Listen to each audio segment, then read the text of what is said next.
Dengan modus berpura-pura melakukan uji kendaraan, seorang pencuri membawa kabur sebuah motor di Jember, Jawa Timur. Pelaku bahkan tega meninggalkan tetangganya yang diminta untuk mengantar ke lokasi transaksi. Ada-ada saja cara pencuri motor beraksi. Di Jember, Jawa Timur, seorang pencuri mengambil motor yang sebelumnya ia akui akan dibeli. Pelaku bahkan meninggalkan temannya yang diminta untuk mengantarkan ke lokasi transaksi pembelian sepeda motor dengan sistem bayar di tempat atau COD. Menurut Bunyamin, ia awalnya diajak pelaku ke lokasi transaksi pembelian sepeda motor di Desa Jatimulyo, Kecamatan Jenggawah, Jember, Jawa Timur dengan imbalan Rp150.000. Saat di lokasi, pelaku mencoba menawar harga motor dan melakukan test drive atau uji coba motor, namun pelaku tak kembali lagi.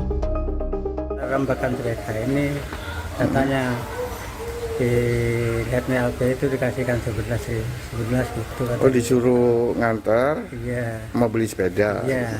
Bapak Ya, antar ke sini. pelakunya ya itu asal nyoba sepeda itu kok terus keluar itu lama ndak kembali lagi. Tapi kenal dengan pelaku itu, Pak ya? Dikenal, Rumahnya jauh nggak sama ya Bapak? ndak dekat. Bapak dibayar berapa? Janjikan bayar berapa katanya? Oh ini mau ngecek 150 ini ndak bayar. Sementara korban mengizinkan pelaku mencoba motornya sebab teman pelaku yang bernama Bunyamin dikenalkan sebagai bapaknya dan keduanya terlihat akrab saat datang ke lokasi. Dugaan penipuan dan penggelapan sepeda motor yang mana pelaku ini melihat medsos, kemudian dia memilih-milih transaksi-transaksi yang ada di medsos tersebut. Kemudian pelaku ini memanfaatkan orang lain, seolah-olah orang lain yang ikut dengan pelaku ini adalah saudaranya, orang tuanya, atau bahkan teman dekatnya.